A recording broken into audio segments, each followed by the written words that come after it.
Super Metroid, originally released in 1994 for the Super Nintendo, is still available on the 3DS and Wii U for $7.99, as well as being on the Switch, as part of the Switch Online service for $20 a year.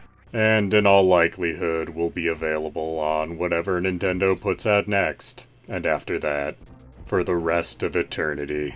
Super Metroid is the third game in the Metroid franchise, and is the game that finally crystallized what a 2D Metroid was meant to be, as well as debatably being the first Metroidvania.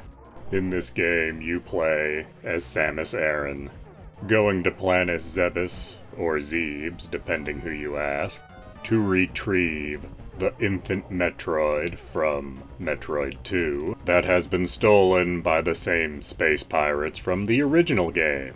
Along the way, you'll find every ability you had in the first and second game, along with a host of new abilities, and some abilities that are innate to your character that you're never really told about, but if you know how to use them, can be used to sequence break and make the game easier. And some abilities that are shown to you in demos that no one's ever used, like moonwalking, or that trick where a super bomb can heal you. You know, the kind of mechanics in a game that make you go, wow, that's cool, and you do it once to see how it works, and then never use again. There is a fairly large map to explore for a 16-bit game, and items hidden everywhere. To open up the in-game, you first need to fight 4 major bosses, and many more sub-bosses. 2 of the major bosses you've seen before, Kraid and Ridley, but they're bigger and flashier than they were in the original game.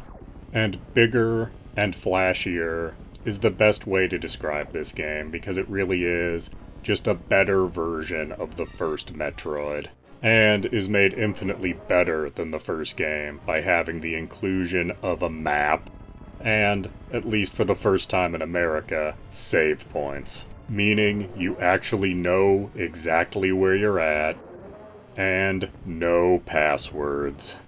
The difficulty is well balanced, and bombing an obstacle will generally tell you what you need to use to destroy that obstacle, with only one exception fairly late in the game. It's also worth noting that you can turn off your abilities. For example, after attaining the high jump boots, there are jumps that cannot be made with them. So, rather than these areas being inaccessible, you just have to go to the menu and turn off the high jump boots, if only for a second. The world of this game is based very loosely on the first game, as it is meant to be the same planet. Early on, you're even able to see the ruins of structures from the first game, meaning that between these ruins and the child Metroid itself, you have a lot of continuity for a game of this vintage, which, while being very commonplace now in game series, during the 8 and 16-bit eras, this was unusual. The graphics and sound were both considered amazing in their day, and have aged beautifully, with many modern 2D games taking inspiration from them, if not outright ripping them off.